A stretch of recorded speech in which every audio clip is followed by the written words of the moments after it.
Good afternoon, 8th class. I'm your English teacher. My name is Vinita. आज हम आपका हमारे जो डेट डिसाइड हो चुके हैं कि वीक के जो फर्स्ट 3 डेज़ हैं हम लोग रीडर करेंगे. So today is the first day of week. So आज हम रीडर का लेसन नंबर 3 कर रहे हैं, लीनिंग टावर. हाँ जी, सबसे पहले तो आप लोग अभी 8th क्लास में हो तो आपने एसएस में पढ़ा होगा कि हमारे जो वर्ल्ड है उसमें 7 वंडर्स ऑफ द वर्ल्ड बोले जाते हैं. सबने सुना होगा ना, 7 वंडर ऑफ वर्ल्ड, 7 अजूबे धरती जो हमारे वर्ल्ड में है, सबने सुना होगा. ठीक है, तो आज उन्हीं में से हम एक वंडर के बारे में हम पढ़ेंगे, एक अजूबे के बारे में पढ़ेंगे जो कि है हमारी लीनिंग टावर ऑफ पीसा. पीसा की जो झुकी हुई मीनार है हम उसके बारे में. और ये माइंड में सोचना कि कौन कौन से हैं हमारे. एक दो मैं बता दूँ आपको कौन कौन से हैं. जैसे हमारा जो ताजमहल है ना, और स्टैचू ऑफ लिबर्टी अमेरिका में है. तो ये क्या है हमारे वंडर ऑफ वर्ल्ड. ठीक है, तो उनमें से एक है हमारी जो पीसा की मीनार है, लीनिंग टावर ऑफ पीसा है. It is also in 7 wonder of world. ठीक है, ये भी इनमें से ही एक है. तो आज हम इसके स्टोरी के बारे में पढ़ते हैं. ठीक है, स्टार्ट करते हैं. पेज नंबर 21 से स्टार्ट करते हैं हम बेटा. There is a small town in Italy. Italy में एक छोटा सा शहर था. This town is famous by the name of Pisa. और ये शहर किसके नाम से फेमस था? पीसा के नाम से फेमस था.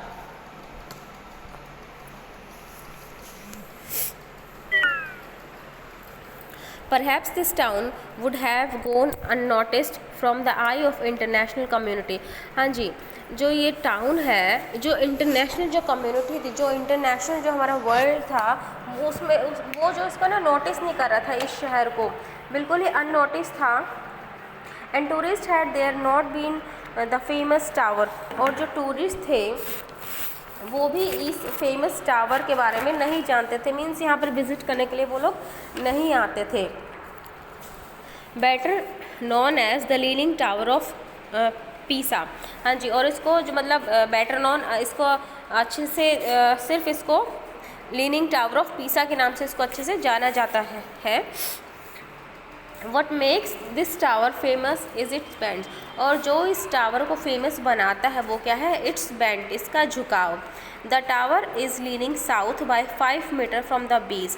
जो ये टावर है ये साउथ में अपने जो बेस से, जो इसका जो पॉइंट है, जो इसका बेस है, उससे ये 5 मीटर झुकी हुई है साउथ की तरफ.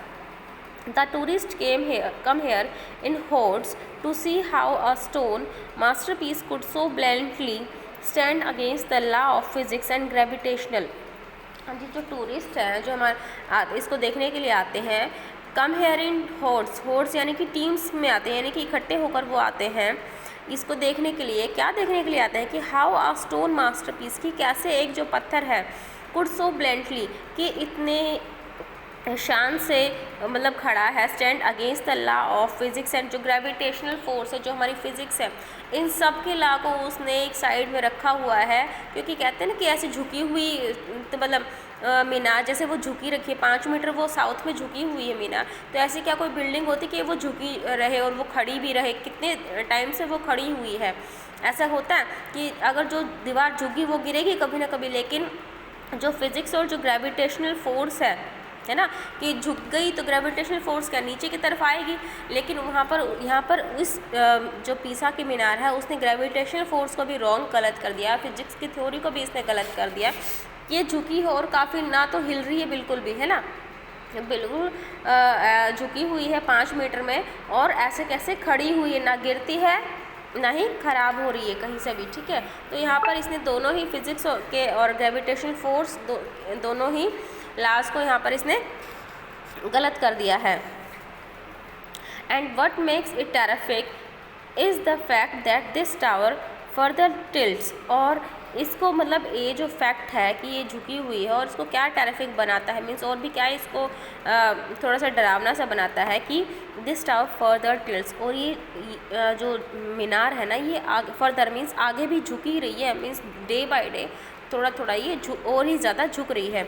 Bye a few centimetres every year. और हर साल ये थोड़ा थोड़ा, जैसे अभी तो 5 मीटर झुकी हुई है, लेकिन आगे कह रहे हैं कि इसको क्या टेरिफिक बनाता है, क्या और भी डरावनी चीज़ बनाती है, इस मीनार को क्या और भी डरावना बना देता है कि ये हर साल कुछ सेंटीमीटर्स और झुक जाती है।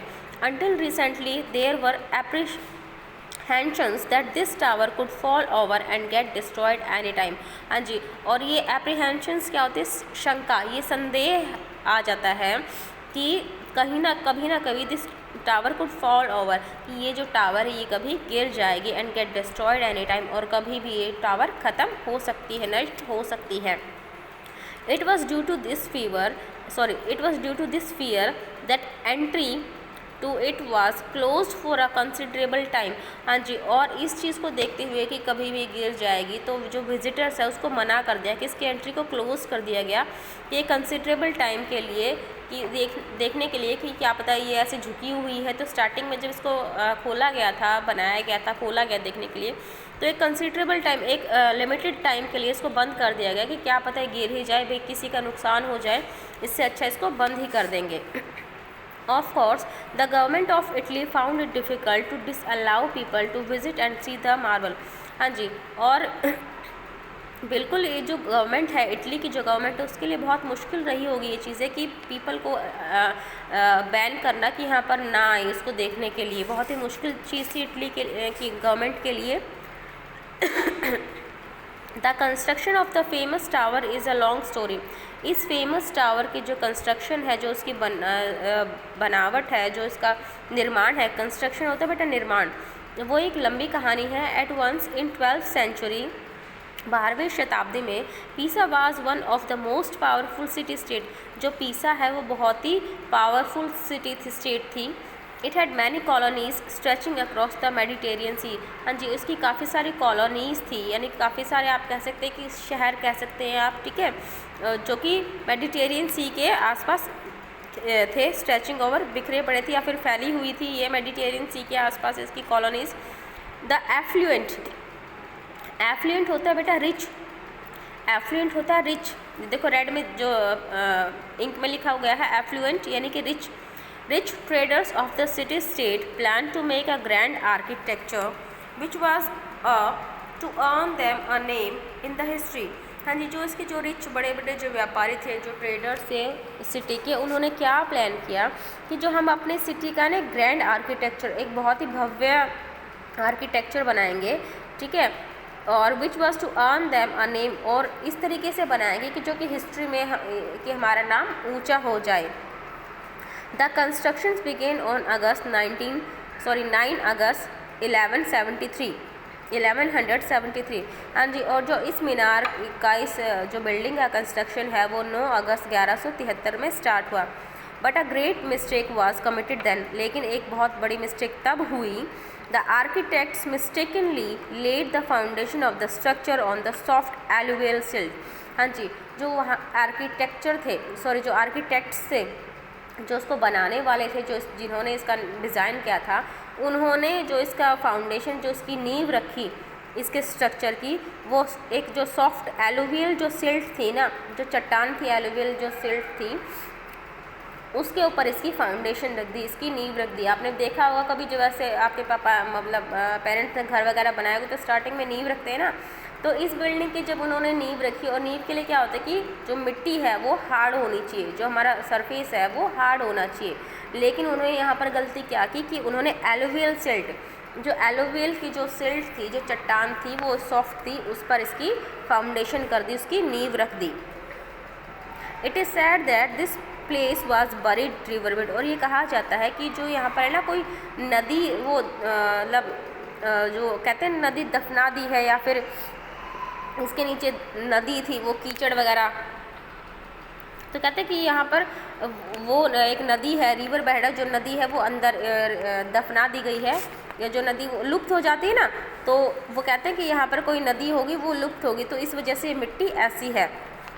The soft ground below had its effect in the beginning itself. जब यहाँ पर स्टार्टिंग में जब मिट्टी ही सॉफ्ट थी तो उसके साइड इफ़ेक्ट तो आने हैं, ये तो ज़रूरी है, बिल्कुल है ना। तो जो soft ground below had it's, जो इसके नीचे की जो मिट्टी है, its effect in the beginning, starting में ही उसके रिजल्ट आने स्टार्ट हो गए। When the structure had hardly reach the first 4 story, और जब इसकी 4 बिल्डिंग बनी तभी इसके जो साइड इफ़ेक्ट आने स्टार्ट हो गए थे।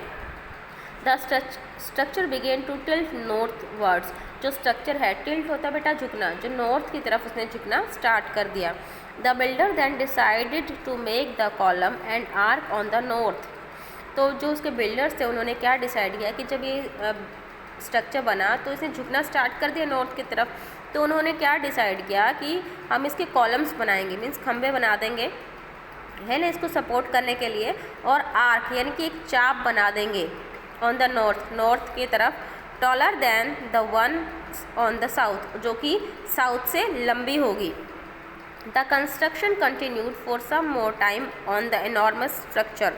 एनॉर्मस होता है बेटा ह्यूज, बहुत बड़ा, जो इसका जो कंस्ट्रक्शन है, जो इसका बिल्डिंग का निर्माण है, वो इस बड़ी बिल्डिंग का निर्माण थोड़े समय के लिए और चला। Before it was thought in 1178 that it was futile to torque on the project, और जब 1178 में 1178 में ये सोचा गया कि इस तरह की बिल्डिंग बनाने का कोई यूज़ है ही नहीं, मीन्स ये जो बिल्डिंग जो हम बना रहे हैं, इतनी बड़ी ह्यूज बना रहे हैं, ये एकदम बिल्कुल यूज़लेस है, फ्रूटलेस है, यानी कि इसका कोई मतलब औचित्य है ही नहीं बनाने का। Thus the work stopped for about 100 years to come, और जब ये माना जाने लगा कि बिल्कुल ही फ्रूटलेस है, ये हमें ऐसा कुछ मिलेगा नहीं, जो भी हम इतना मेहनत कर रहे हैं कोई हमें रिज़ल्ट मिलेगा नहीं अच्छा सा, तो ये जब ये सोच उनके दिमाग में आई तो उन्होंने क्या कर दिया, इस काम को बंद कर दिया फॉर 100 ईयर्स, 100 सालों के आसपास, 100 सालों तक इस काम को बंद कर दिया। Believing that the building could collapse if any further construction was undertaken, और ये माना जाने लगा कि अगर इसको मतलब और आगे बनाया जाता है तो ये कोलैप्स यानी कि ये ख़राब हो जाएगी, बिल्कुल बेकार हो जाएगी।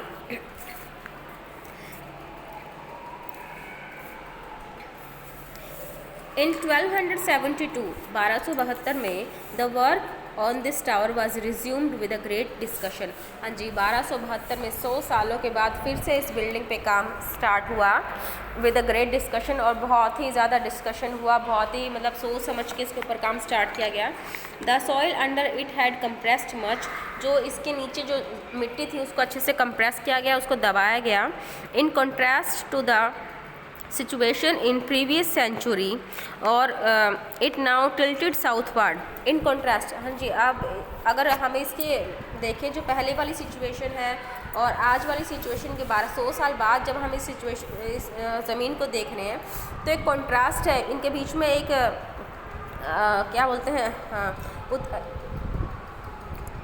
एक कॉन्ट्रास्ट है इनके बीच में कि it is now tilted southward, ये जो है साउथवर्ड की तरफ, यानी कि पहले तो जब ये बनी थी स्टार्टिंग में तो ये नॉर्थ की तरफ झुकी हुई थी, लेकिन 100 साल बाद जब उन्होंने इस सिचुएशन को देखा, पहले वाली सिचुएशन को और इन दोनों में अंतर देखा, कॉन्ट्रास्ट यानी कि अंतर देखा दोनों सिचुएशन में, तो क्या है, इट नाउ टिल्टेड साउथवर्ड, ये साउथवर्ड की तरफ झुकी हुई है ना।